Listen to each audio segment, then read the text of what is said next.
Hello everybody, my name is Richard McBrearty. I'm curator of the Scottish Football Museum at Hampden Park, and I am also project director of Football Memories Scotland. I'm delighted to say that today we have a joint presentation. I'm delighted to welcome a colleague and friend, Arjen Piefers, who runs the Football Memories programme in the Netherlands. Today we will have a presentation first of all by Arjen, who will talk about the exciting developments over the last couple of years with Football Memories in the Netherlands. There'll be a short period of time for some questions and answers afterwards, and then Arjen will hand over to me and I will do the presentation on the last 10 years or so of Football Memories in Scotland. So I'd now like to officially hand over to Arjen. Thank you, Richard, for your introduction. I'm going to share my screen for my presentation.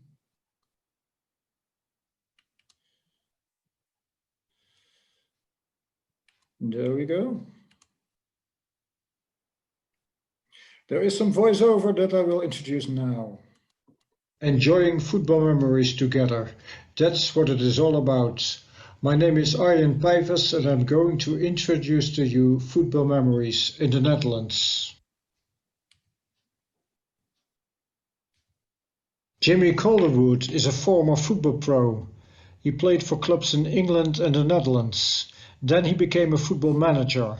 In 2016 it was announced that he is suffering Alzheimer's disease. 2 years ago I visited him at home in Glasgow, Scotland. What struck me was that he still knew so much about his time in the Netherlands. He also spoke fluent Dutch. This quote clearly reflects what it is all about at Football Memories. Participants sometimes don't remember where they went yesterday, but they can easily recite a lineup from 50 years ago. The emphasis is not on what they can no longer do, but on what they still can do. Recalling memories from the past, for instance. Let me show you a short movie of Kees. Kees comes to Football Memories with his son every 2 weeks. His wife then has an afternoon to herself. The video is in Dutch, but it is subtitled.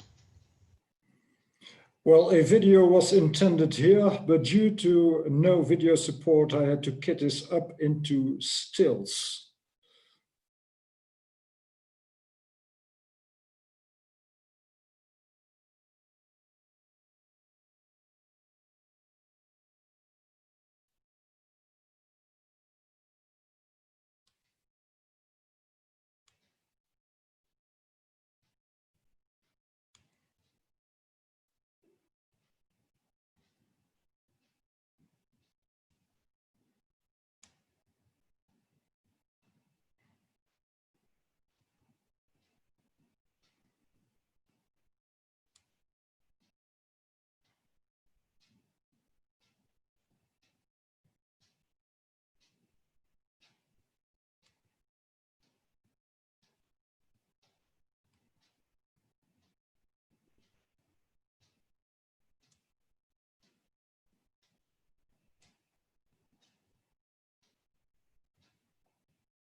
Football Memories in the Netherlands is in fact a copycat act. 2 years ago I heard about a project in the UK. I went into it and contacted Football Memories Scotland. Founder Michael White invited me to Scotland and one thing led to another.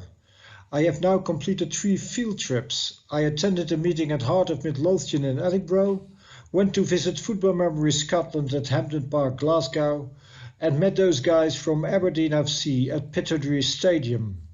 I decided to introduce Football Memories in the Netherlands similar to the Scottish model. I didn't intend to reinvent the wheel. It was very nice of them Scots to let me reuse the concept.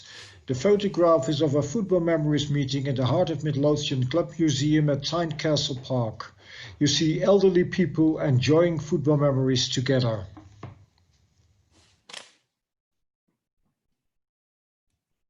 Football Memories is a proven formula.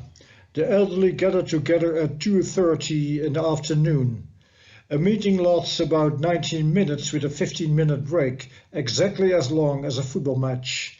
We have about 20 participants and 10 volunteers who facilitate the meetings. Informal carers are also involved. There is a half-time activity. Think of a lottery, sing the club song together on the stands, or former players telling their personal stories from the past. We do this every 2 weeks at Willem II Tilburg, a new kid on the block of the EFDN family. Participants are elderly for whom this type of social encounters is no longer common. Many elderly still play bridge, play golf or drive a car. Football Memories is also nice for them, but we are targeting the elderly who are no longer able to do these things. Think of elderly who suffer from loneliness or dementia.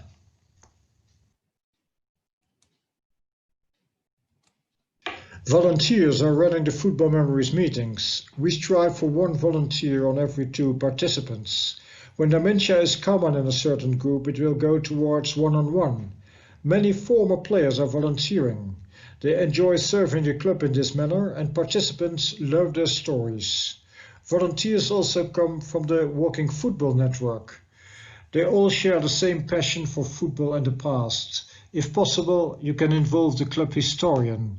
He will probably be an inexhaustible source of stories and facts and figures.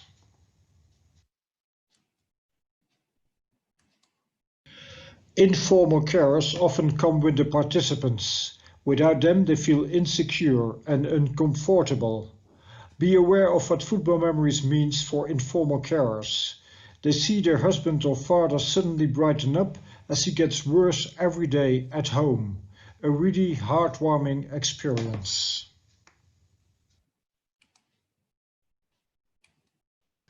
We use old materials to trigger the memory.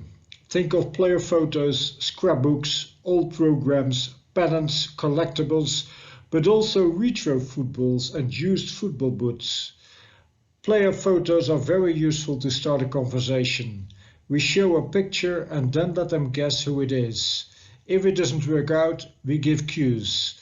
On the front is a photograph, on the back a short biography. We use the biography to give cues to trigger the memory.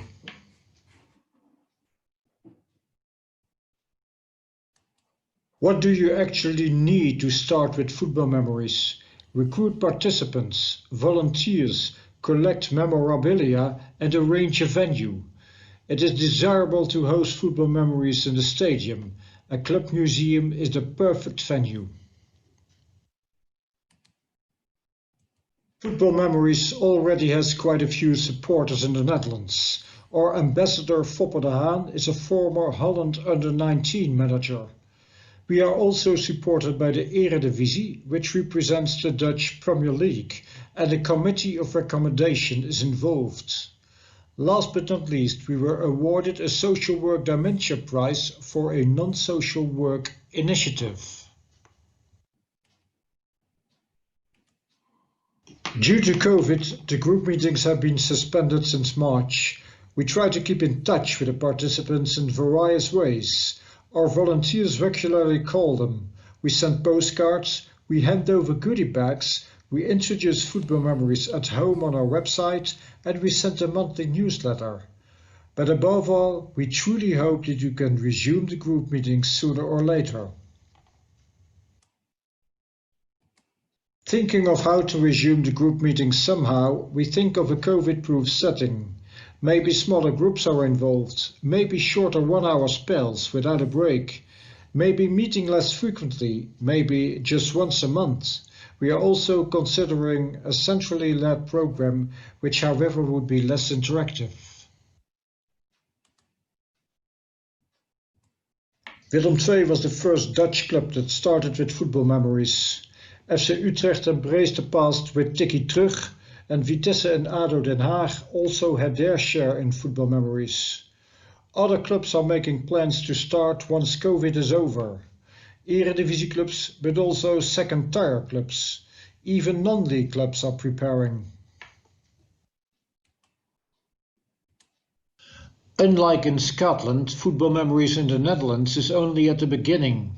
My personal ambition is to make Football Memories in the Netherlands as big as it is in the UK. Football Memories Europe could be the next step.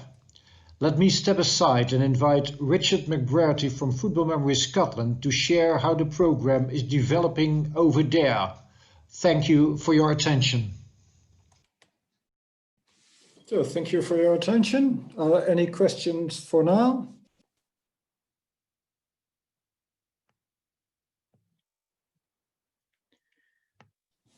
I actually had a question for you myself, Arjen, just in relation to the resources that you're working on. It was very interesting to see that we have very close similarities between how we approach the groups and the images and the memorabilia that we also use. I was just interested to see from your point of view if you have plans to develop packs of cards. I noticed you already have some different cards within the groups, but if that is something that you plan to do, is to have lots of cards for the different groups as they set up. Well, actually, what we are doing right now is we are developing the program with different clubs, and the clubs are developing the cards themselves initially. But I can imagine when we get bigger that in the future there will be some kind of central database, and that would be one of my concerns to build that up. I had one more question as well, and that relates to, in my presentation, I'll talk about the European cards that we were working on, and from your perspective, this is a little bit of a new challenge for us because our groups are very knowledgeable about old players from Scotland. We feel that by having European legends, a set of cards for European legends, that they will be so famous that they will be obviously known in Glasgow or Edinburgh as much as in Eindhoven or Berlin.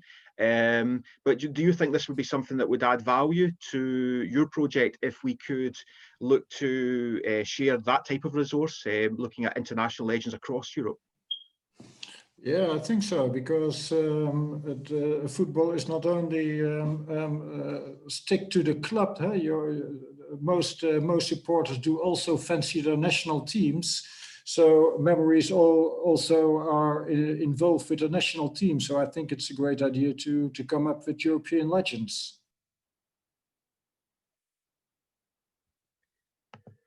Great. I don't see any other questions at the moment. Arjen, are you happy for me just to press on with my presentation? Yeah, okay. Good luck. Fantastic, thank you. I'll just set up the presentation just now.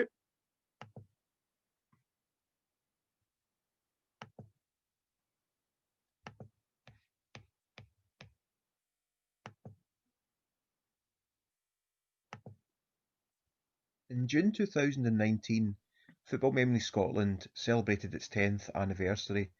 This presentation will look at the development of football memories from the early years through to the huge challenges of recent times through the COVID-19 pandemic. There will also be an opportunity to look at the resources that we have created over the years, in particular the recent development of the European Legends Activity Pack, which was created due to Football Memories being a legacy programme for Euro 2020. First of all, a quick introduction to the Scottish Football Museum. The Football Museum was launched back in 1994 at Glasgow's Museum of Transport before moving to Hampden Park, Scotland's national stadium, in 2001.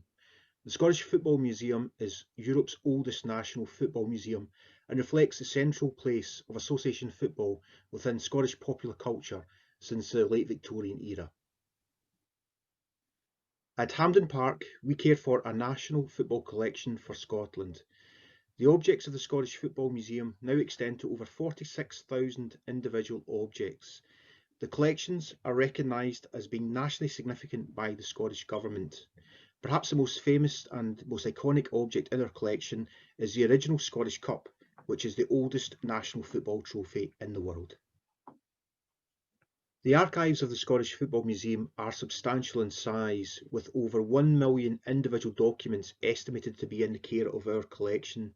These range from letters of correspondence, like the first ever challenge match letter from 1868, through to thousands of individual match tickets, including the match ticket from the world's first official international match from 1872. We have thousands of individual photographs in the collection of the museum charting the history of Scottish football, as well as tens of thousands of individual match programmes. The origins of the Reminiscence programme can be traced back to 2008 and the inaugural meeting of the Scottish Football Heritage Network. This network brought together club historians from across Scotland, and it was at this meeting that the idea of a Reminiscence programme was first mooted. The Football Museum thought that it was a great idea, and we endeavoured to take this proposal forward. We were successful in securing funding from Museums Gallery Scotland, and in June 2009, Hibernian and Scotland legend Laurie Riley officially launched a one-year pilot project. Laurie can be seen pictured alongside myself and Robert Craig, chair of the Football Museum. He also appeared in the first pack of reminiscence cards that we produced. The pilot project centred around 4 hubs, covering Glasgow, Edinburgh, Falkirk and Aberdeen. Each hub was linked to local groups and care homes and provided reminiscence materials and support. At that time, there were no other projects like this for which we could benchmark against. Glasgow Caledonian University were brought in to provide evaluation. The quote that you can see comes from one of the group facilitators who was interviewed in 2009 as part of the evaluation, and is one of many examples from the evaluation which demonstrates the positive impact of sports reminiscence on people living with dementia. The quote reads as follows: "He kept reaching out his hand for the next photograph, rattling off all of the names and the games, and he laughed and smiled. His wife said it was absolutely amazing. That is the old guy back again." Up to the COVID-19 pandemic, Football Memories continued to grow over the past 11 years in a sustainable manner due to a network of partnerships at local, regional and national level. Today, Football Memories continues to be coordinated at national level through the Scottish Football Museum with core support from Alzheimer's Scotland. Due to the size of the programme, we are moving to a regional model with regional coordinators to provide additional support. Of the 42 Scottish professional football clubs, 30 are currently involved in the Football Memories programme. We support groups in a variety of environments covering communities and the care sector. We feature in the Scottish Government's National Dementia Strategy under Commitment 13 for dementia-friendly communities. By March 2020, Football Memories had 230 registered groups. Of those, 100 were community-based groups, 130 were care provider groups, that's groups operating out of care homes, daycare centres and hospitals. Our project reach was approximately 2,500 participants per year, and the geographical reach was truly national, running from Stranraer to the Shetland Isles. Football Memories operates a membership system. New groups starting up get access to reminiscence resources. This includes packs of cards, DVDs and training guides. Volunteers have access to reminiscence training either at Hampden Park in Glasgow or at other venues across Scotland. Group facilitators have access to over 7,000 digitised images from the digital archive. Our groups get up to 4 free visits to the Scottish Football Museum in Hampden Park each year. Volunteers have access to conferences and seminars at Hampden Park. And our groups get a top-up of reminiscence resources as and when new materials are created. The image at the top of this slide relates to the visit of Ian Dyer and Bishop Briggs Football Memories to Hampden Park in 2019. Sadly, Ian passed away just a few months ago, but in 2019 he came to Hampden Park and was reunited with the Scottish Junior Cup, 57 years after he had first lifted the cup with Kirkintilloch Rob Roy. We provide reminiscence training for a wide variety of people connected to the programme, from individual volunteers connected to football club community trusts through to staff members at care homes and hospitals. The images on this slide relate to a training programme involving the Glasgow City Health and Social Care Partnership. Over the course of 2 sessions, 48 members of staff from this organisation received Football Memories training. The image at the top left-hand corner is at the beginning of the session as staff members are acquainted with the reminiscence resources, and the bottom right-hand image relates to the end of the session as staff are presented with their certificates. We are fortunate to have access to some great facilities at Hampden Park, and we organise seminars and conferences for volunteers and group facilitators. The biggest one to date was the National Convention, which took place on the 8th of November 2018.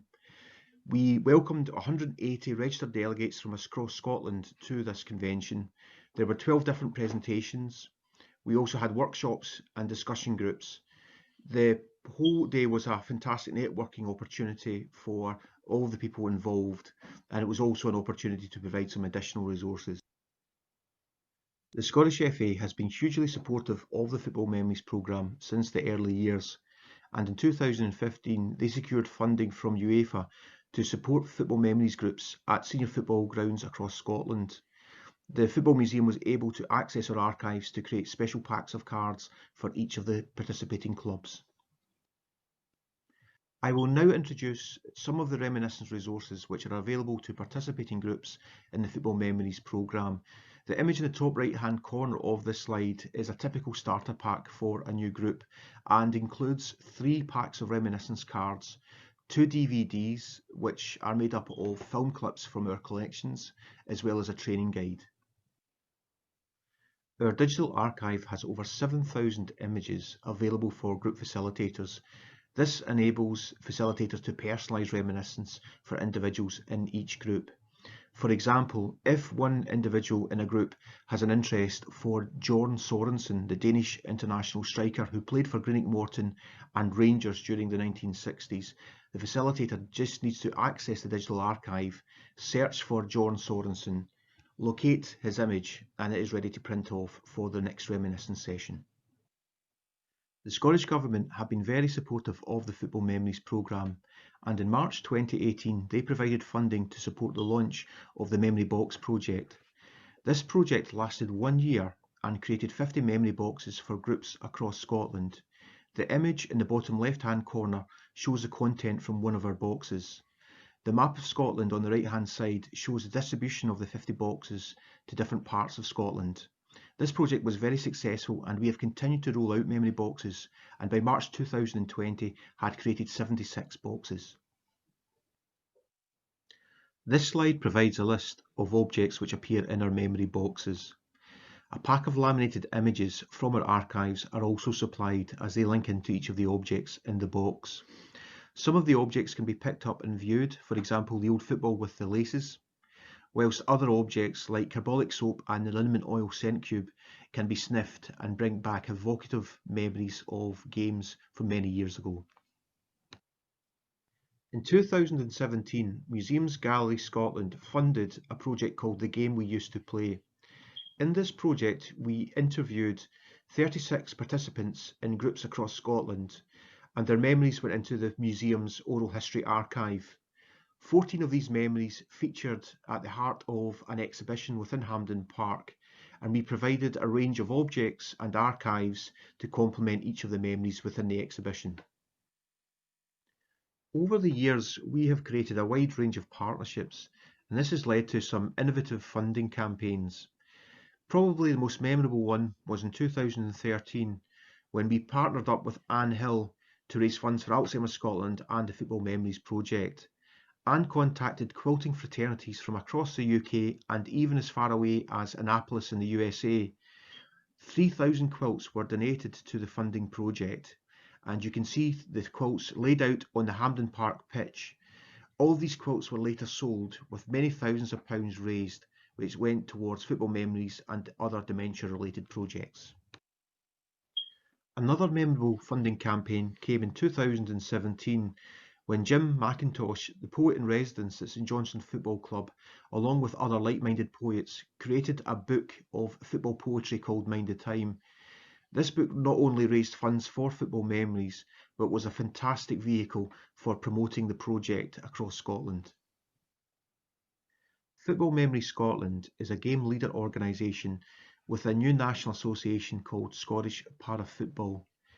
Scottish Para-Football launched officially at Hampden Park in 2019 and provides a meaningful voice for people in Scotland living with a disability. Already this has led to exciting new partnerships, and at the moment Football Memories and Team United are working together on an exhibition at Hampden Park. This will bring together young people living with autism and elderly football fans living with dementia. As a game leader organisation with Para-Football Scotland, we are committed to supporting physical activity within the Football Memories programme. Over the last few years, we have supported Alzheimer's Scotland to deliver a range of walking football events within Hampden Park Stadium. Over the years, the Scottish Football Museum has engaged with a variety of intergenerational projects, and moving forward with Football Memories Scotland, this is something we would like to develop even further. Already we are looking to develop new reminiscence materials which will support intergenerational activity within the Football Memories programme. An exciting development within the last few years has been Glasgow's success in becoming a host city for UEFA Euro 2020. With the UEFA celebrating 60 years of the European Championships, there was a strong heritage element to the bid process, and the Scottish Football Museum was involved in Glasgow's bid. The first few pages of the bid document celebrate the heritage and the passion of football in Glasgow and in Scotland. Football Memories Scotland is an official partner in the Euro 2020 Legacy programme, and whilst the COVID-19 pandemic prevented us from having a formal launch earlier this year, we are ready to roll out the programme from next year onwards. We have created 230 activity packs which will go out to our groups across Scotland with a capacity to create 1,000 in total over the next 8 years. We also have created 200 volunteer shirts, and these will go out to our groups across Scotland. And finally, we have created an exhibition at Hampden Park which will launch in March of next year.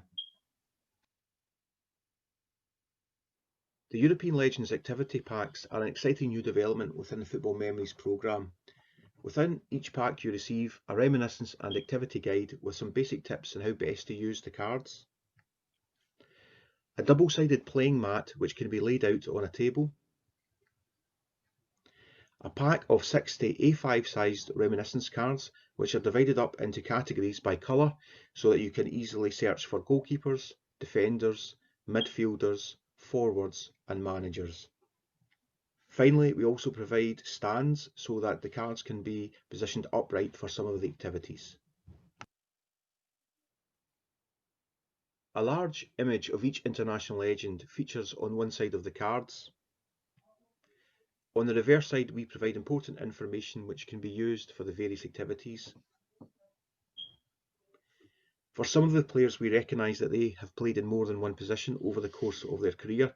For example, Franz Beckenbauer played in defence and in midfield. In such a circumstance, we note down the other positions that they may have played in.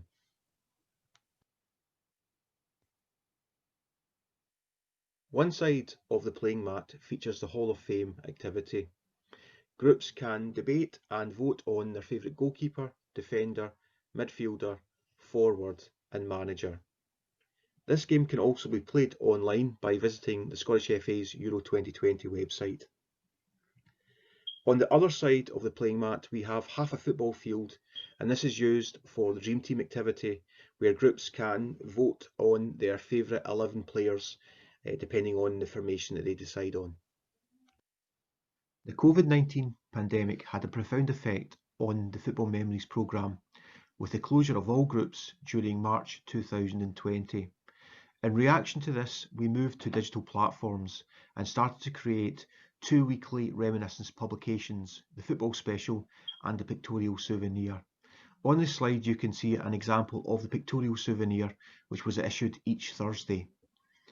Moving forward, we are now entering a period of transition, and by December of this year we plan to have a long-term digital strategy which will include a digital magazine and an audio newspaper.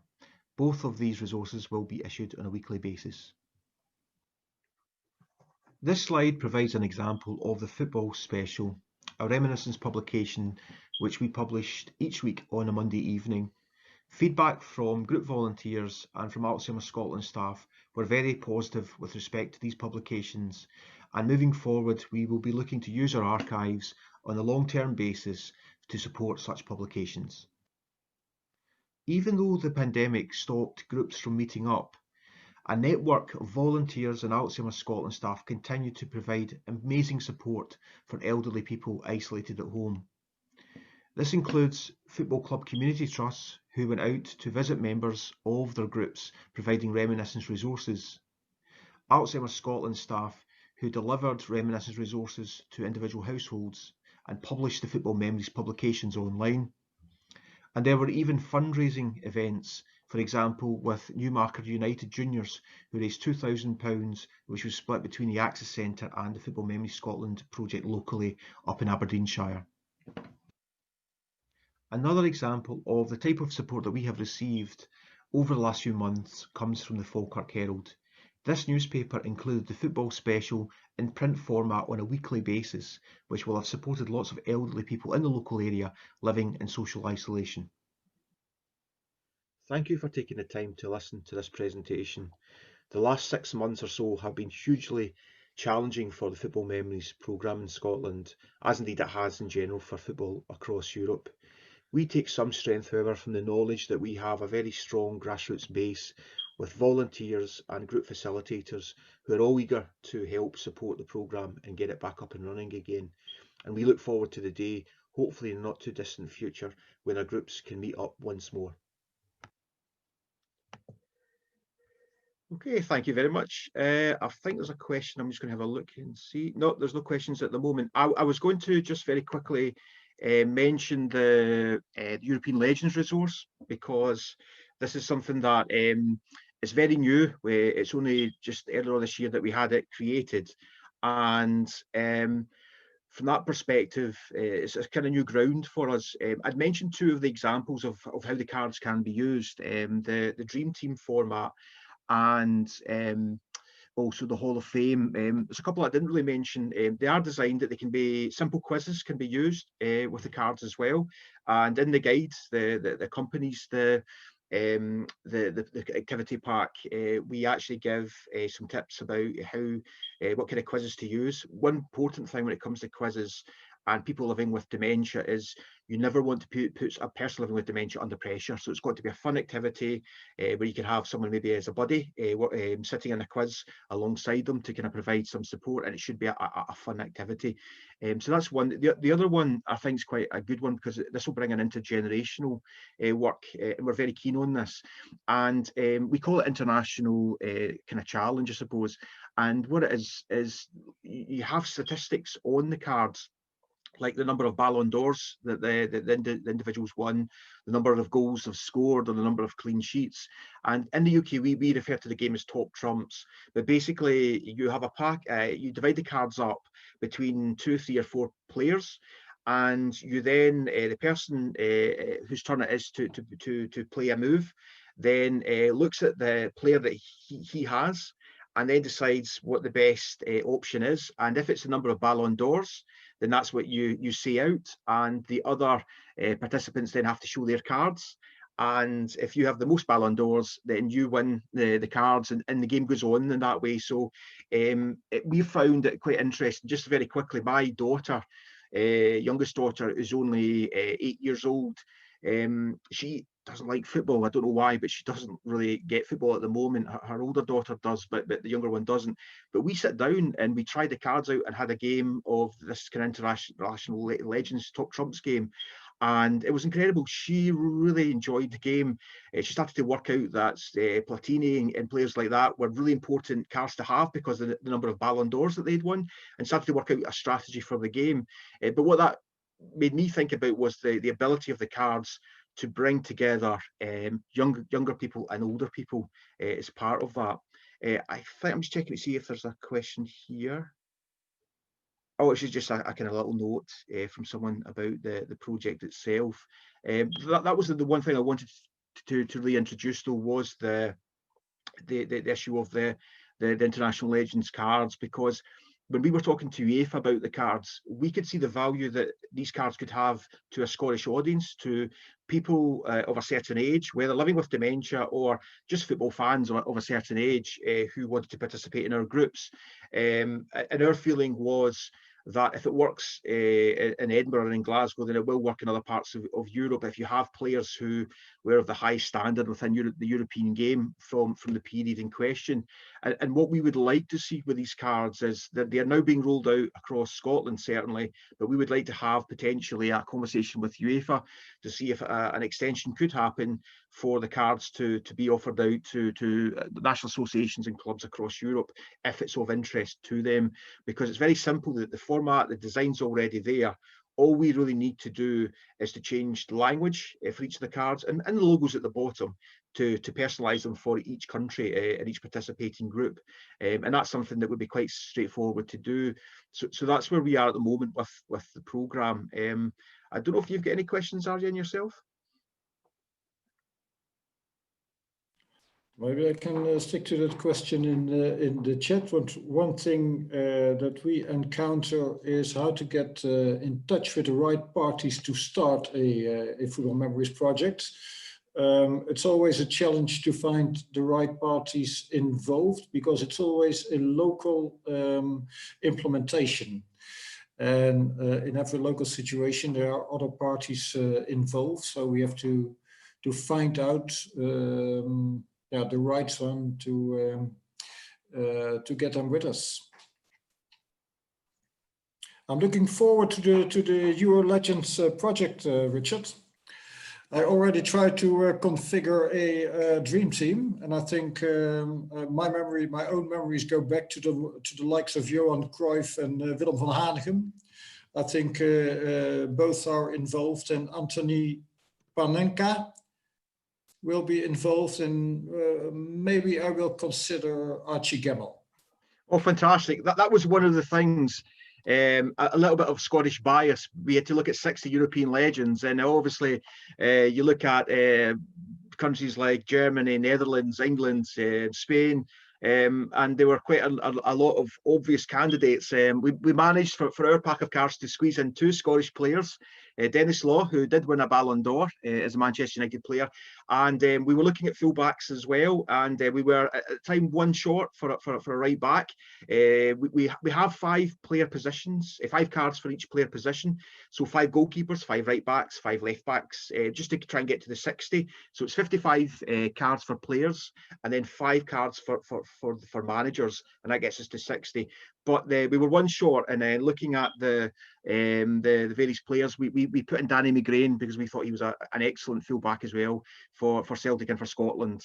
So that's why we got him in. And that's one of the challenges. And I think if this does evolve and there is interest for these legends, you know, the 60 legends was Scotland's choice, I suppose, and there would be easily enough to make some changes to the cards. So if you're from maybe Eastern Europe, you might want to have more Eastern European players. Maybe that is something we didn't have as many. We had a few, because there have been some phenomenal players from Eastern Europe as well. But I can imagine if you maybe are in the eastern side of Europe, then you would have a different viewpoint for your audience of elderly people coming to groups as to who you think would be in the top 60. So all we would really look to do then is to share the template, hopefully with UEFA support, provide access to images for some of these players.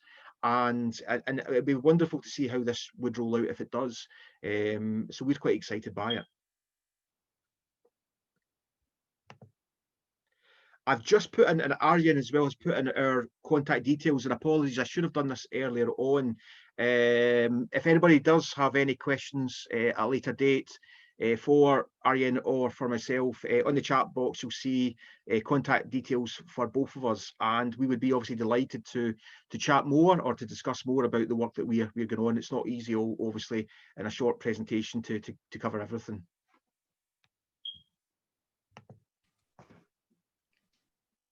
Okay, for now, thank you for your attention. And again, also for me, we're just coming to an end now. So thank you very much for everybody who listened to both our presentations. Thank you.